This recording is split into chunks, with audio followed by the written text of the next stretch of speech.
Hi, everyone. Welcome to Yale College Voices, where we meet the people who shape our learning, connection, and belonging here at Yale College. And for those of you who don't know me, I'm Darice Corey, your host. And my guest today is Dean Pam Schirmeister, who has spent her life surrounded by ideas in terms of teaching, being a writer, a leader, and lifelong learner.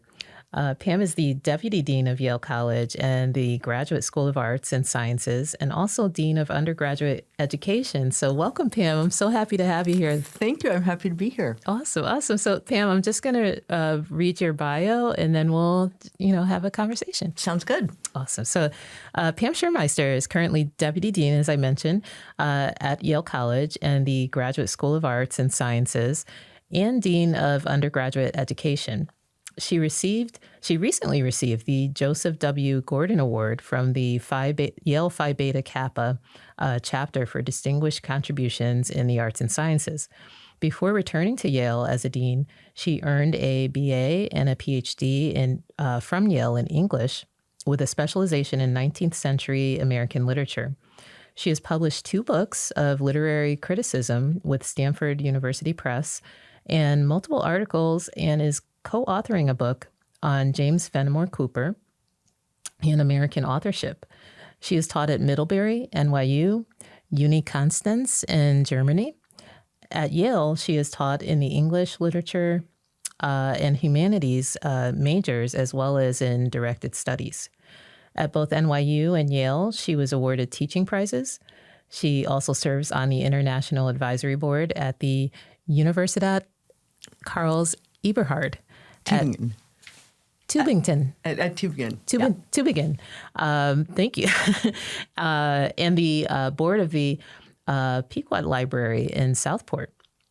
Before going into academia, Pam worked as a journalist for Time magazine in Paris, which I didn't know. Pam lives in Southport, Connecticut, with her husband, Everett, an attorney, and with whom she has 2 children, Sarah, age 29, and Charlie, age 24. Both of whom live and work in Manhattan. She's very proud of her daughter, Yale grad 2018, for having majored in philosophy, which Pam herself wanted to do but didn't. Her daughter is now an attorney and will clerk in New Haven next year. She is very proud of her son as well for his mathematical abilities, which he did not inherit from her. He is currently an economic consultant working specifically in securities and finance litigation. When she has free time, Pam enjoys skiing and all things that happen in the snow and on ice. So you must enjoy this morning. It's freezing this morning. But she also likes doing things in the water, such as sailing and kayaking and things on the ground, like biking and golfing. Cooking and gardening make her happy, as do reading, writing, and traveling. And all of these activities are best done with friends and family, and she hopes with a dog soon. So thank you so much, Pam. I'm so glad that you could join us today. I'm happy to be here, Darice. Thank you for having me. Yeah, my pleasure.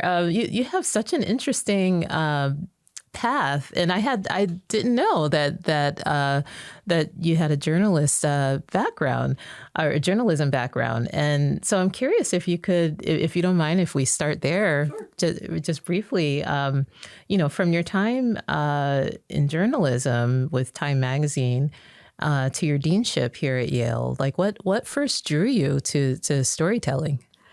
Well, my journalism career started at the Yale Daily News, where I wrote, I followed the usual path. You write articles, and then you join the managing board.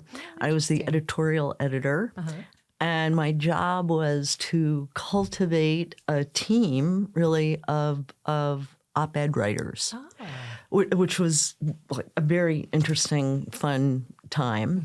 And when I went to graduate school for a year, didn't like it that much at that time, went to Paris with some friends, and I was there for 2 years, and I actually had a job at Merrill Lynch, which I hated.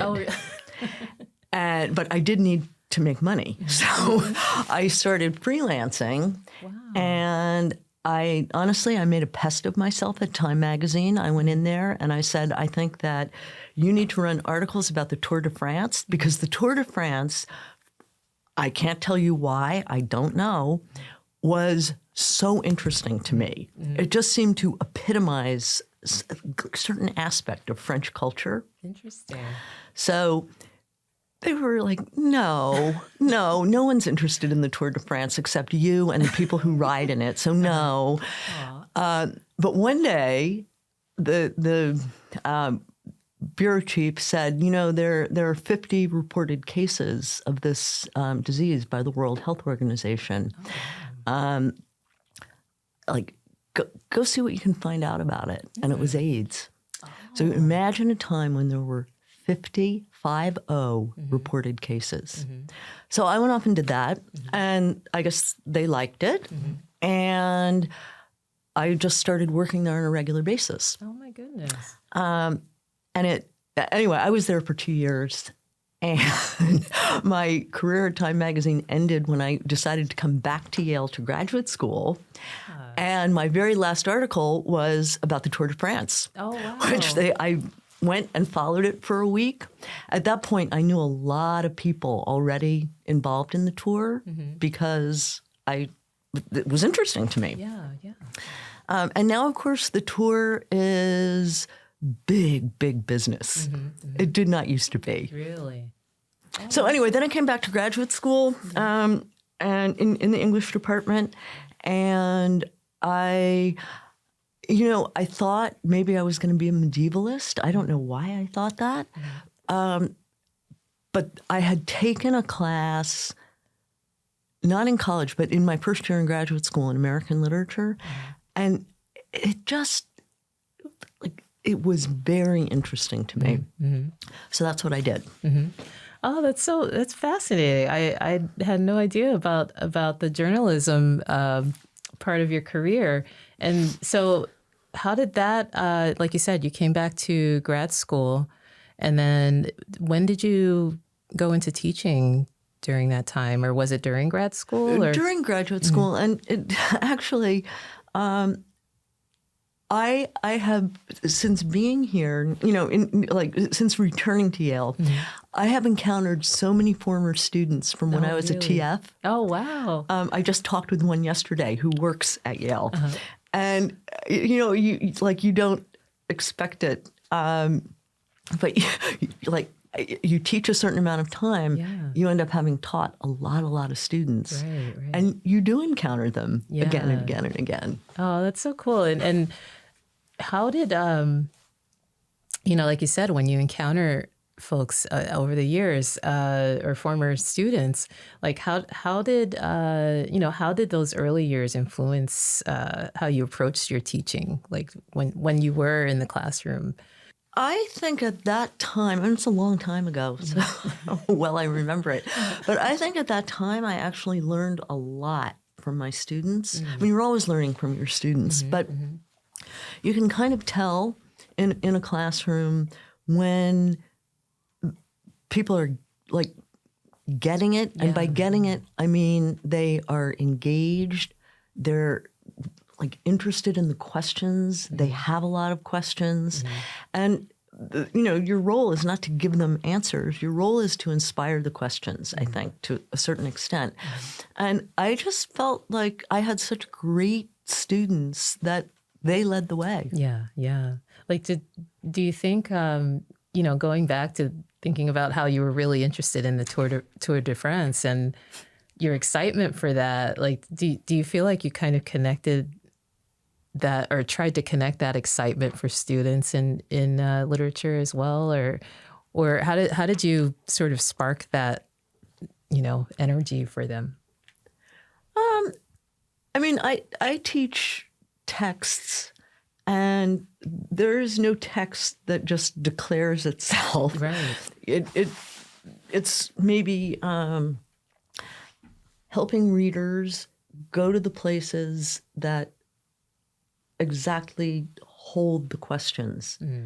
One of my teachers said it's like reading against the grain. So you just where does the text inspire your question? Yeah. Or like it says X and not X at the same time. So what are you going to do with that? Anyway, in terms of your question about storytelling, is I think what you asked and I didn't answer. That's okay. Is that I have always been really interested in stories, and I'm talking about even since I was a very small child. Really? That. My favorite thing was to first be read to, and then to read. And I think when you're a journalist, you're trying to find the story. Like there's not. If you're writing news, that's one thing. But I didn't write news. It was more feature oriented, and you're trying to find what's the interesting story here. And the same thing, like what's the story that this text is trying to tell us, and to get students into that kind of questioning.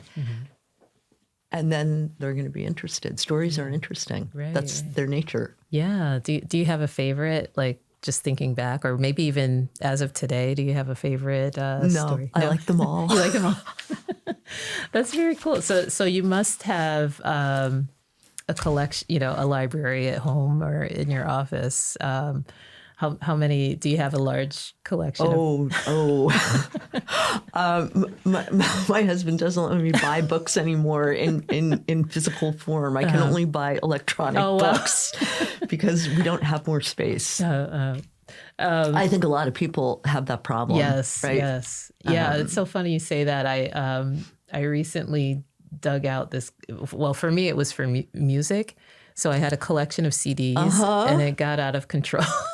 But my son found them and has been like fascinated, similar to books. It's like he's just fascinated by the collection of music that I had.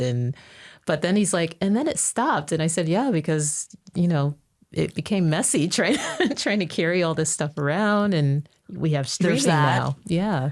Well, and your music it's like a little personal history. Yeah. Right. When you look back at those CDs. Exactly. Do you feel the same with books? Like for me, I can remember where I was, what was going on in my life or where I was when I bought a certain CD. Like, is it the same in terms of books for you? I think, I never hesitated to write in my books. Oh, yeah. And so that's sort of an interesting thing sometimes. You I'll think of a poem. A poem will go through my head and I'm like, I have to go read that right now. And I'll go to where the books are and I'll look up the poem.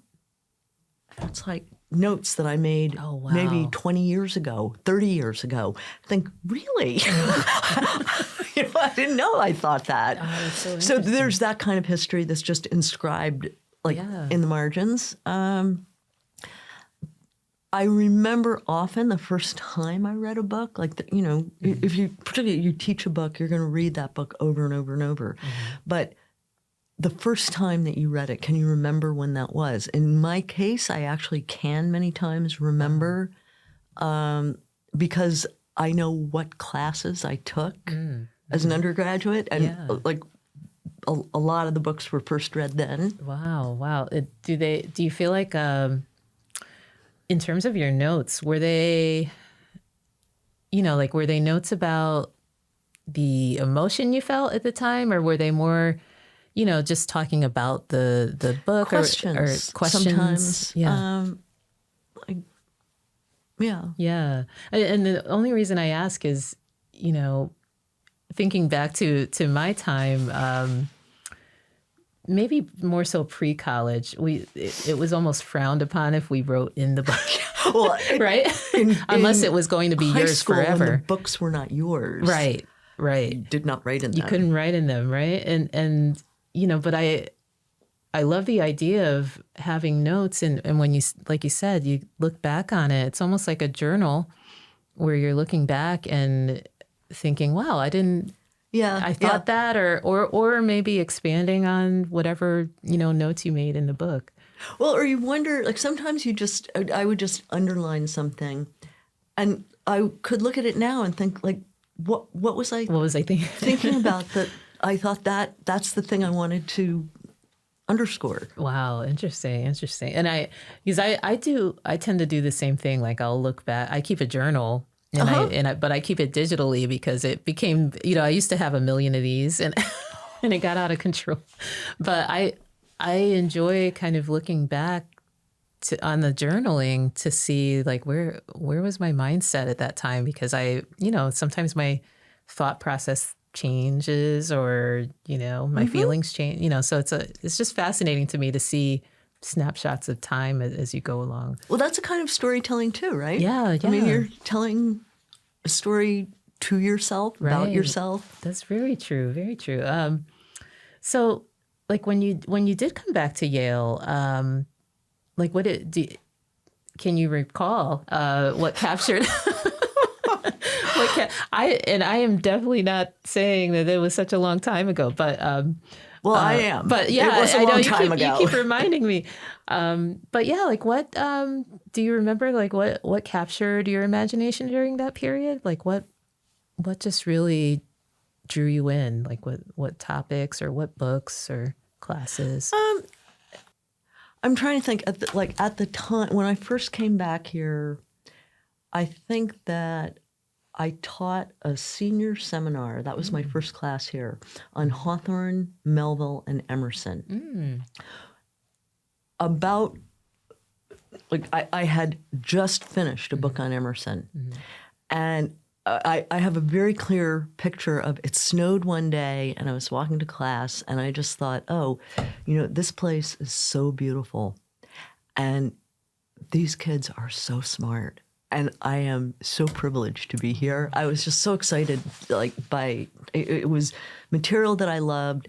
I was having a great time in the class. I don't know if the students were. I hope they were. Right. But so I think part of it was just returning to Yale. That was kind of exciting. Yeah, that feeling of just being, happy where you were at that time and doing something that you loved, right? I hope the person is not going to mind that I tell this story. Out of that class, I supervised a senior essay. So I was at my daughter's law school graduation. I was being introduced to the faculty at the reception after the graduation.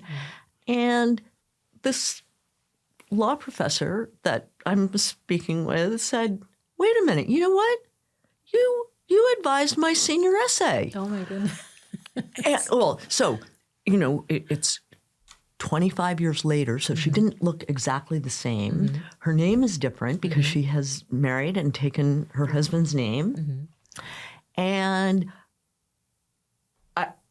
I was not introduced as Pam Schirmeister. I was introduced as, this is my mother.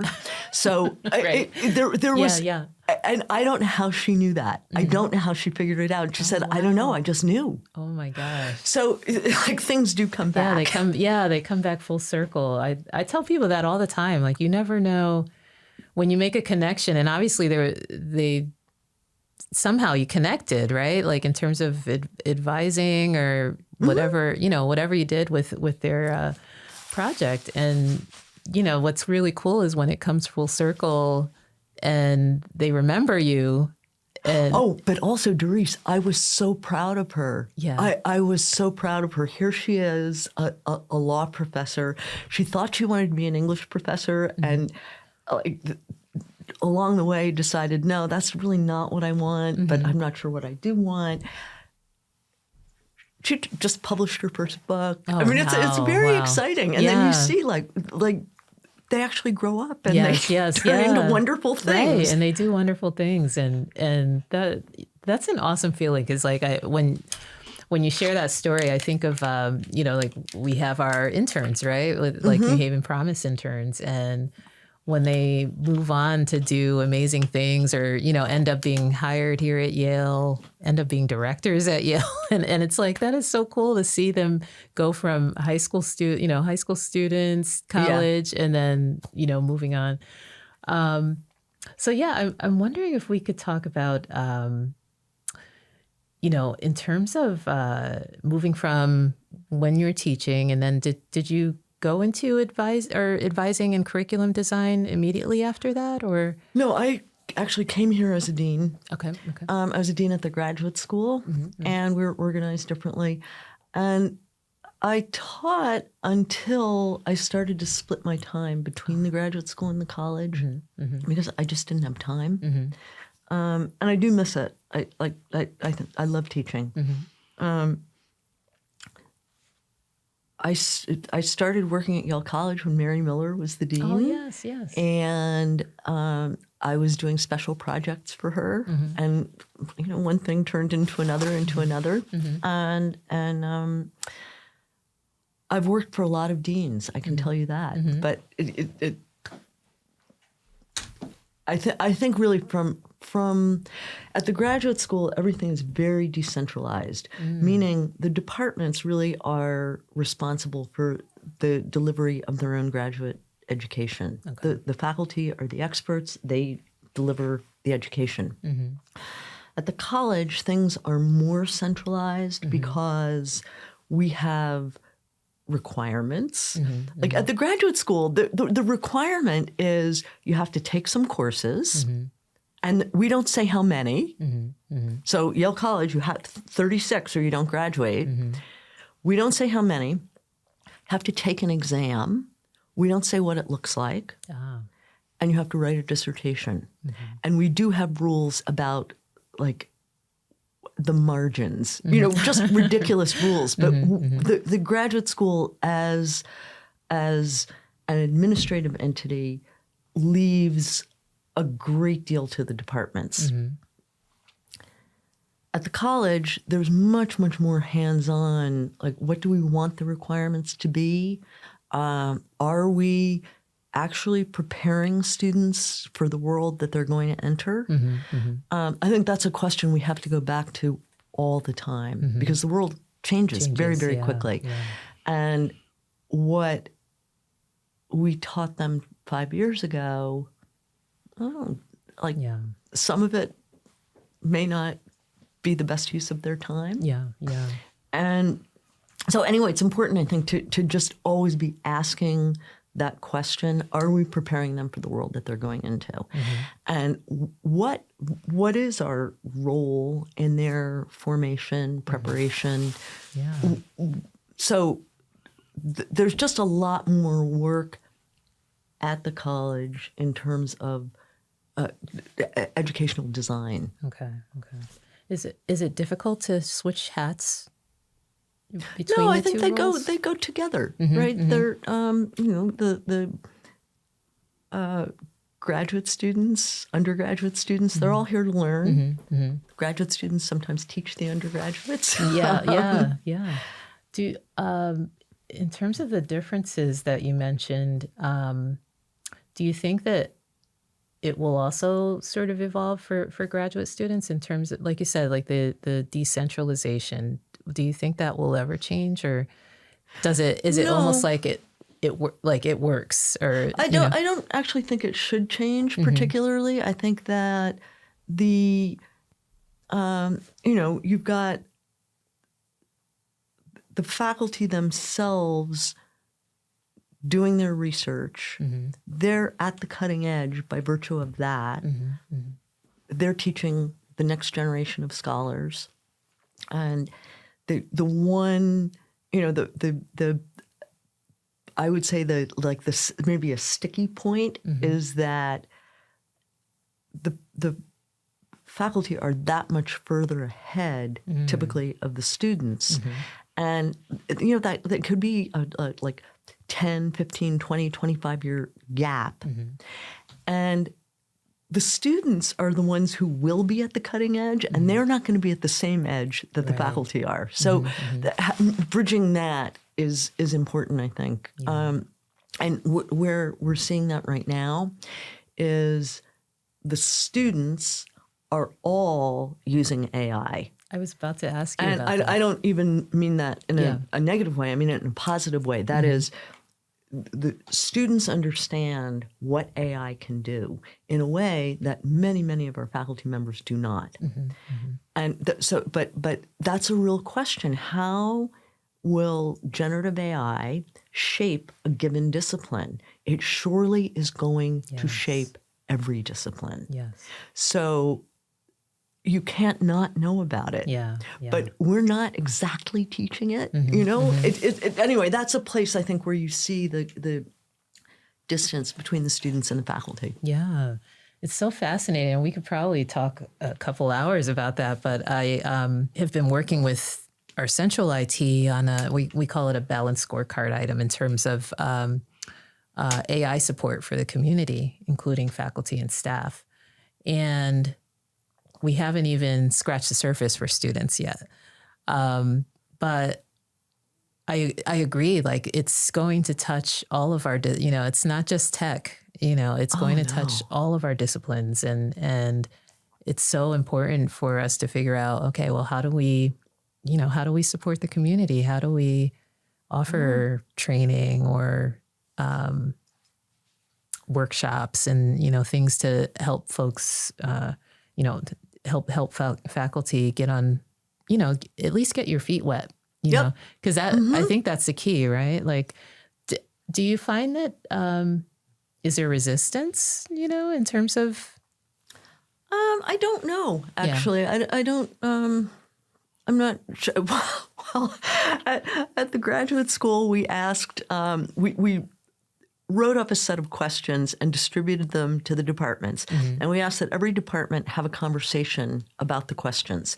And the questions were all aimed at how is AI going to shape your discipline or reshape it. And we've had a very hard time getting those questionnaires back. Oh, wow. So I don't know if that's resistance. Yeah.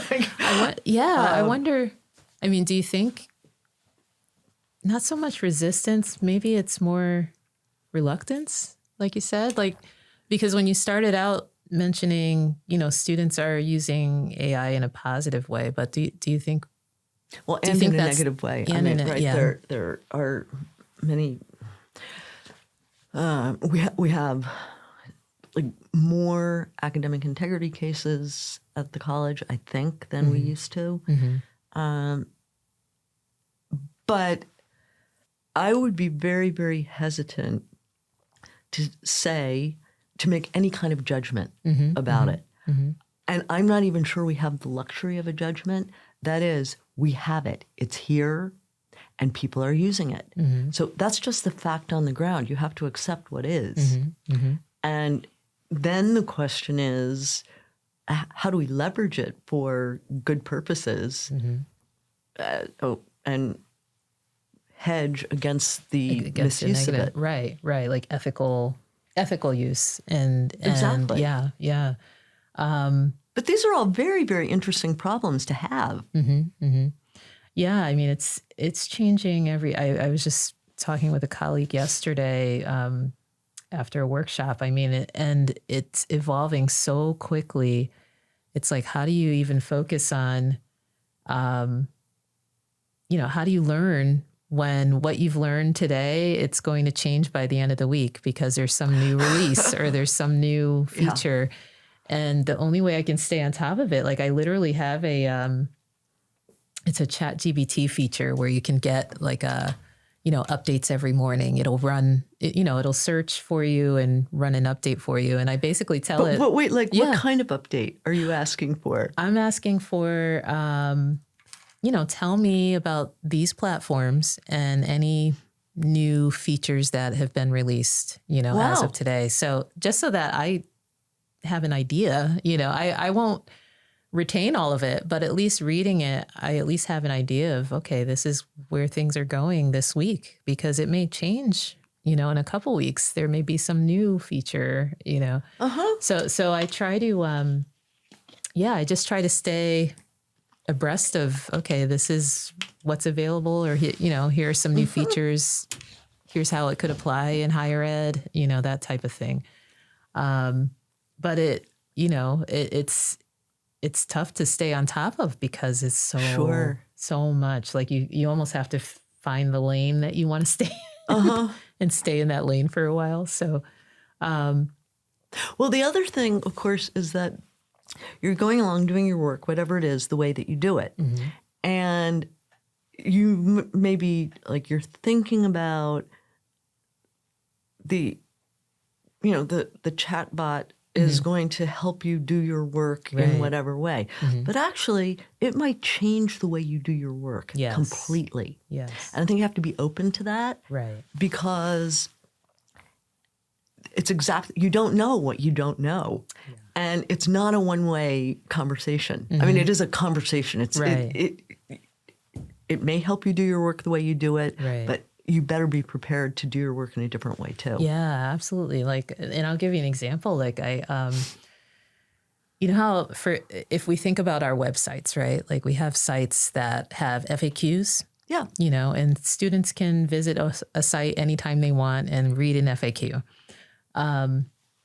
But sometimes people don't want to read, like they don't want to read through a whole list of FAQs. Yeah. So what I did was, I teach some programming classes, and I had a lot of FAQs that students ask, if I get this error message, what do I do? And, if I get this, what do I do? And so I ended up creating like a little chatbot to answer those questions.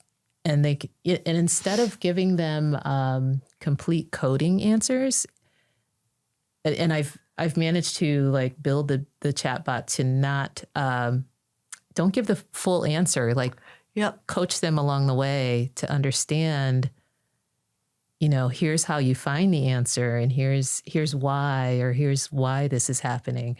And that has kind of changed how I deliver my course, because now I'm explaining in a way that is not so much, here's the lecture, step by step, here's what you do, but now I need to think about, well, here's why you do it, or here's why it's a best practice, or, that type of thing. So it did really change how I approach, what I'm doing. So, but I think for faculty, sometimes it may be just that initial push to try that new tool, right? Like maybe to try to learn how to use it. Right. But anyway, going back to you, Pam. So your literary work mentions that it looks closely at 19th century authorship and how writers built a public voice. So how, when you think about that, how does that lens help you think about students, in terms of building their own voice today, whether it's through research or, creative work, or even like public service, like you mentioned? Well, I mean, it goes to exactly what you just said about you're not in your class saying, here's the deal, A, B, and C, that's the answer, we're done. Education, the word education goes back to in Latin, to lead out. That's what we're trying to do when we're like educating people. If our business is sort of knowledge production and transfer, if you think of it in that way, that the production and transfer is also about the leading out of students. That is getting them to like build themselves. Yeah. Right? And they so if they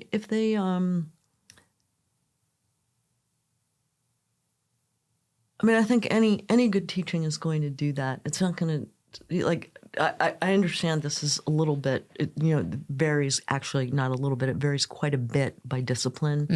But in the long run, I think what you're trying to do is to get the student to be able to teach themselves in an ongoing way. Right. And I mean, particularly at Yale, where we make a very big deal about providing a liberal arts education. Our dean is like the expert on what the liberal arts education is, but in a very simple way, to just remember that it goes back to Greece, where it was specifically about training people to become citizens, that is, to function in the public sphere. And we, I think that's written into our mission statement at Yale College, that we're at the university. Right. But we are training students to be able to go out into the world and make a difference. And there are all kinds of differences that they can make. Yeah, it's not by any means one thing. Right. And it's not only public service. It's all kinds of things. But you have to get them there. Yeah. That's what I do love about just even in my role, it's like contributing to that, to me, that I find that to be amazing, because it's like we're contributing to this next generation, and they're going to be our leaders in some shape or form, like you said, in all different disciplines, and, whether it's public service or technology or research or, medicine or whatever. And to me, that's so, I don't know, I feel like you said, it's like, wow, this privilege, to be able to do this. It's a huge privilege. And it's also a trust, right? I mean, human capital is the biggest resource that we have. And that's like, they're landing on our doorstep. Yeah. And we are trying to help them be the best things that they can be, right. the best people they can be, the best versions of themselves. That's a huge trust. That is. It's terrifying, actually, in certain ways. I know, when you start to think about it, right? But yeah, it's like, it's amazing and, like you said, terrifying at the same time. So Pam, you were recently honored with the Joseph W. Gordon Award for distinguished contributions. So what did that recognition affirm about Yale College and the graduate school that you want to protect? Like what new practice do you want to introduce, or do you want to introduce any kind of new practices along with, in terms of meeting these emerging needs of students? I'm not sure I understand the question. Oh, yeah. Sorry. So I'll repeat it. So since you were, received this award, did that recognition like affirm, was it affirming for you in terms of the work that you do for students? Well, I should just say about that award, the Joseph W. Gordon Award. Joseph W. Gordon was my teacher when I was in college. Oh, that's amazing. And I learned so much from Joe then. And then when I came back, and Joe was the deputy dean in the college, and what, like, an incredible example. He was an example as a teacher. He was an example in his role in Yale College. Wow. He was a close friend. And it was extremely meaningful to me to get that award. Oh, that's amazing. And Joe was there when I got it. So it was just personally very, very meaningful to me.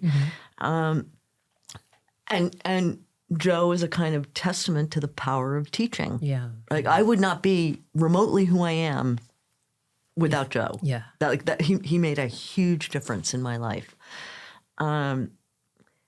That anything we can do in Yale College to encourage that kind of teaching, and I mean that in just the broadest sense, we should be doing. Yes. So what does that mean? It's part of it is about supporting faculty in the ways that they need to educate students, whether it's through their research or their actual teaching, find ways to do that. And I think any kind of teaching is going to acknowledge that people start from where they are. Like you have to accept the student is where the student is, and you're going to go meet them there, because otherwise you're going to miss them altogether. I remember, just for example, the English program that I was in as an undergraduate, you had to write the senior essay or you lost the credit for the other courses. And I think I took enough courses and it got to be time to write the essay. And I said to Joe, I don't want to write the essay. I just don't. And what did he say? Well, he could have said, well, you have to write the essay, but he didn't. He met me exactly where I was. Interesting. So why don't you want to write the essay? Let's think about that. Okay. Of course, I did write the essay in the end. Okay. But if he had just said to me, well, you have to, I probably would not have. Interesting. So that's what I mean, though, about meeting people where they are. Yeah. It makes for more effective teaching. Yeah, that's a really great story, because that was going to be my next question. Like, what, when you talked about Joe being such an amazing teacher and, and dean, and I was going to ask, like, well, what would be an example of, how his teaching affected you during that time, and so now my next question for you is just, like, based on that experience, how do you approach that with whether it's faculty or students that you've interacted with? I think it's always helpful. I mean, it's more than helpful. I think it's actually necessary to, like, when every day you're making 100 decisions about this, that, and the other thing.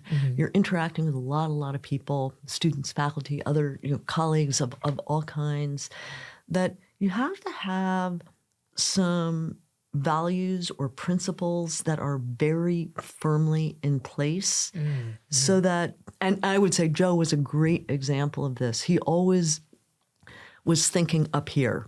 So you're like always in the weeds and making decisions. And if you don't remember, that's the principle that should be guiding you, you're going to make bad decisions. And it can be, I think I've articulated one of my principles, which is you need to meet students where they are if you want to be able to teach them.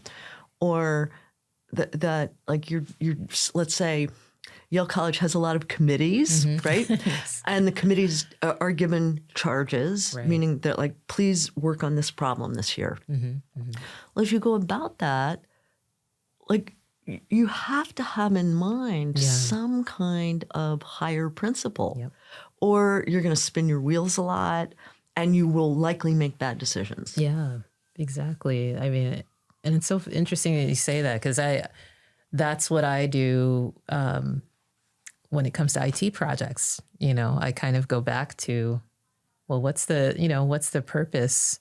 Exactly. Or is it aligning with our mission? Because even if and it could be something small that, someone may come to me with what they think is a small project, but it kind of, as you peel back the layers, it's a bigger picture.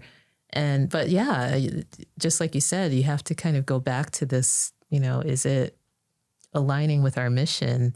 Because I could spend all this time on a project that's really not in the scope of what we're, trying to accomplish. And so, yeah. I think, this is particularly true if you're dealing with people who want something, right? Yes. So for me, the example is the Teaching Fellow program rolls up to me. And as you can imagine, there are a lot of unhappy people because they don't have enough teaching fellows, or they don't have the teaching fellows that they think they should have. You have students in the classroom who are having or not having a good experience. You have the teaching fellows who are supposed to be learning how to teach. There are a lot of competing demands. And if you, like, particularly when we had shopping period, if you don't go into that with a very clear idea of what is the purpose of doing this, you would not know which way to turn. Oh, you need 10 more teaching fellows? I'll try to find them. Actually, I don't have them. The reason you can't have them, well, in a very simple sense, the goal is to provide optimal instructional support and training. End of story. So this person wants 10 more teaching fellows, but suppose there are not 10 qualified people. Is it better to just have more teaching fellows, or is it better to say, well, we're not going to teach with unqualified people. That's not pedagogically a sound decision. That makes it so easy. Yeah, yeah. That's not good for the graduate students who don't know what they're doing because this is not their field. It's not good for the undergraduates who are not getting good instruction, and it really doesn't support the faculty goal. So that's all I mean. Is like if you keep some bigger principles or values in mind, pedagogical effectiveness, that's a value. Yeah, absolutely, right? Absolutely. Thank you for bringing that up. I'm curious if we talk a bit more about, we're talking about teaching students, but you brought up something a few minutes ago in terms of learning from students. Oh, yeah. So can you think of an instance where you felt like, wow, this student really changed my thinking, or I learned a huge lesson? All the time. Really? All the time, sure. Interesting. And one of the places that it was probably clearest to me was in directed studies. So that's the directed studies is taught just to first-year students. So you are getting them fresh out of the box. And some of them will have done some of the reading before. Those are the hardest ones to teach because they actually think they know something.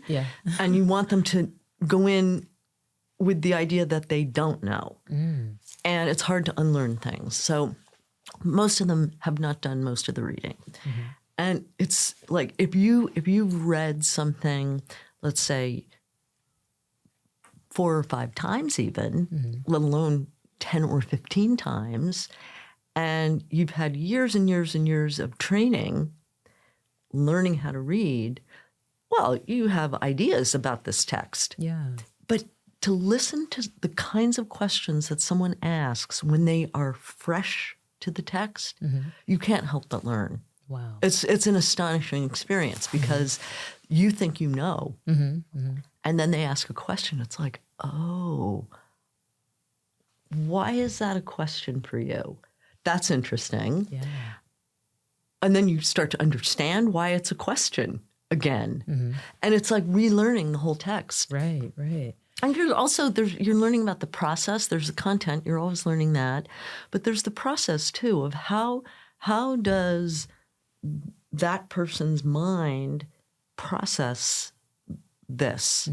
That itself is a learning experience because people process in different ways, think in different ways. And I also think, that's a really great thing in a smaller class, like the DS seminars are, I think, 17, 18 students. They're watching each other. And if you're doing your job, you're having them focus a little bit on, oh, well, she thought about that really differently than I did. Or I don't really agree with that interpretation. And that's okay. Like, let's hear you guys disagree. Go. Yeah. That's a very good experience. But to focus a little bit on the dynamic in the classroom, you're always learning from that. And they should be learning from that, too. I think often are. That's amazing. I love that. So it reminds me of the where we saw each other a couple months ago when we both were the staff for the Ways of Knowing. Yeah. It reminded me of that where, to me, it was fascinating hearing how students responded to the professor who. So interesting. Yeah. It's really. So that's something actually I'm proud of. I came up with that idea to have Ways of Knowing and to go back to what it's. Yes, they just got to Yale College. This is academic programming. You could do gazillion different things. And I'm just thinking, what is the best way to introduce them to intellectual life at Yale? Yeah. Well, it's going to be random. That is, they can choose, but they also just get sorted. And so we have fabulous teachers talking about incredibly interesting things. And it's a Yale education in a microcosm. Right. And the faculty love doing it, apparently. This is what they have told me. And the students, I would say they were pretty engaged. Yeah, they were. They really loved it. And it's like a little example. This is what every single one of your classes could be like. You've never studied anthropology, have you? Well, go take an anthropology course. Or you've never studied whatever it might be. Yeah. And it's going to be amazing. Right. Or you have studied it. You probably, like high schoolers, they've all taken math and English and history.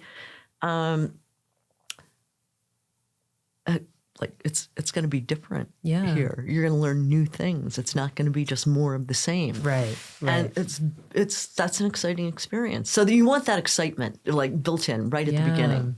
I love that because as you were sharing that, it made me think of there's a student organization that runs, I think it's 2 programs. One is called Sprout at Yale, and the other one is Splash at Yale. Okay. And what they do is I had my son's 22 now, but throughout 7th, 8th grade through high school, what they do is the students run these days of courses, here at Yale, like on the weekend. And they invite high school students, 7th, 8th grade high school students to register for these courses. And it's like a 45-minute, I think, class. And it's so interesting because it's exactly what you shared in terms of the professors and the students, but now the students are doing that for younger students. And what's really cool is that, so these students, they teach the class and they, they're all like really fascinating topics. Like you said, there's sort of if you can almost think of it like a micro, introduction to a particular topic. I can't think of the topics off the top of my head, but, just really interesting, like experiments or, focusing on a particular reading or, things like that. And I think it's so cool to hear, here we are, we have the ways of knowing to introduce students to that. And then here we have students who are introducing it to younger students. And it's just a pretty cool, it's an awesome experience for anyone who hasn't done it before. My son loved it because it was like an introduction to college. And like you said, that conversation and having a dialogue and not so much a lecture, it's not a lecture, it's like a dialogue. And so it's so cool to hear how it's carrying on through the students, exactly what you just shared. So right, and because if you're excited about something, right, you pass that on, and you're, maybe you inspire that same kind of excitement or passion or interest in the next person, and it continues like that. Right. I think that's just kind of a natural chain of events. Yeah, it's amazing, and it's exciting to see it happening. And it's such a cool thing. So Pam, it's hard to imagine that our time is almost up. Okay, but so now I want to learn more about Pam outside of Yale. Before we wrap up, like what? I know you like the snow and you like skiing. So what are some of your favorite? I don't know. What are your favorite places to ski or anywhere there's snow. Anywhere. Which is fewer and fewer places. I know, especially now, right? No, I have been skiing since I was a kid, and I just love everything about it. I have really, really great memories of teaching my kids to ski and skiing with them as they've grown up. They're now both better skiers than I am, which is a little distressing. And skiing with friends, it's just it's very exhilarating. That's awesome. How often do you get to do it? I know you said not as much, but I try to go every weekend in the winter. Yeah, unless it's really cold. Then I cross country ski instead. Oh wow, because you stay warmer. Yeah, that's awesome. Have you ever is it just like have you kept it as a hobby or did you? I was on the Yale ski team. I was about to ask. We were so terrible. I can't even tell you how bad we were. We were terrible. And the reason we were terrible is that we never skied. Oh, no. Our practices were all at Payne Whitney, and we ran a lot of stairs. I was great at running stairs. Interesting. I was not so good at slalom because we did it when we went to our meets. Yeah. That was it. Oh, wow. Okay. Anyway, it turned out I didn't enjoy racing. Okay. It kind of took the fun of it. The fun out of it. Away. Interesting. But I do think when I retire, I would like to teach kids to ski. Oh, wow. Not as my full-time occupation, but I'd like to do a little bit almost of that. like a hobby. Yeah, that's awesome. And in terms of like your kid, your family and your kids, like how has that sort of shaped balance, I guess, between home and wearing these multiple hats here at Yale? I will say, I think having and raising children has been the greatest adventure of my life. Mm-hmm. And had I known how much I would love it, I might have had 10 of them. Oh, wow. But I figured that out way too late. Yeah.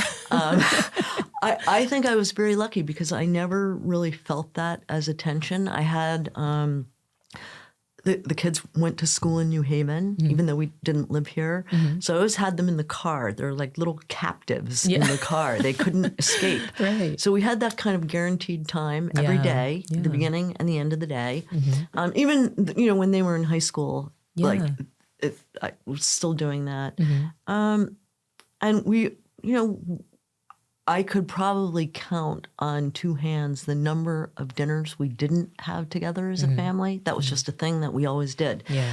So I felt like we had time. Mm-hmm. Mm-hmm. And of course, they became busy too. Yeah.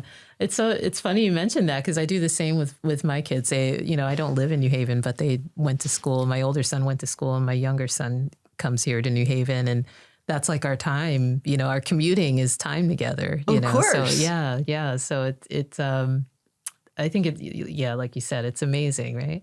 No screens were ever allowed in the car. Oh, interesting. So I'm a horrible, chit-chat. because we do talk, but see, because I work in IT, that's my excuse with screen time because I could go on forever about that, but that's what led to me loving technology and work, doing the work that I do. I mean, that really? Oh yeah. It started at an early age, and my parents kind of, they promoted it a bit, and it, I knew early that it would be my career like that. Really? Yeah. Wow. Because I love technology. So I'm probably a little too flexible with the screen time, but it's because I see it from my experience where they just kind of gave me that freedom. And I just thought it was just so fascinating and exciting that I knew that this was what I would be doing. Well, but let me say also that when my kids were little, there was, people did not, adults included, all have cell phones. I know, yes. And I don't think that, well, I don't know, certainly at their grade school, nobody had cell phones. So it was a little bit different. It wasn't until like, the last decade or so. Don't look at your phone. They didn't have a phone. Right. So it was a different thing. It was very different. Like you had that time, right? Or like in my household, it was like one TV. You know what I mean? Like it was the one TV, and you didn't have DVR. You know what I mean? Like if we watched a show together as a family, that was the time. Right. It's on tonight at 7:30. That's it. Yeah. Pam, I had other questions for you, but I mean, I just really enjoyed getting to know you and hearing more about your journey, into your current role. I mean, it was really fascinating. Well, it's been really a pleasure to be here today. Yeah, I appreciate your time so much. I think that like this enterprise, the Yale College Voices, it's such a great idea. Oh, thank you. We've been growing. I mean, this is our 4th season, so I feel like we'll just continue it because even for me, it's just been amazing getting to know my colleagues and, hearing about your worlds outside of, what we come to do every day. And so it's really cool to get to know you. So Pam, I'll end on that note. I mean, I love what you shared earlier, and it really kind of clicked for me when you mentioned teaching, and teaching students like with the ways of knowing, and having students engage in a dialogue, or maybe hearing another student's opinion on something and changing the way that they're thinking. And then connecting that to like, oh my gosh, students are trying to create that same environment for younger students. And that's so cool that it's moving from generation to generation. And who knows what these are 7th and 8th graders doing this, getting exposed to that same thing. And who knows what they're going to, you know what I mean? I just find that's an amazing. Well, it makes me think of a line in a Whitman poem. The world goes onward and outward. Nothing collapses. Amazing. That's the kind of perpetuity I think that you're talking about. Yes, yes. So thank you so much. I love that. Thank you, Darice. And I appreciate it. And I think that's a great note to end on. Okay. It's like, yes, continue, and yes, I hope our listeners learn from that as well and do the same. So thank you again for joining me. All right. And thank you, Darice. All right. My pleasure. Take care. You too.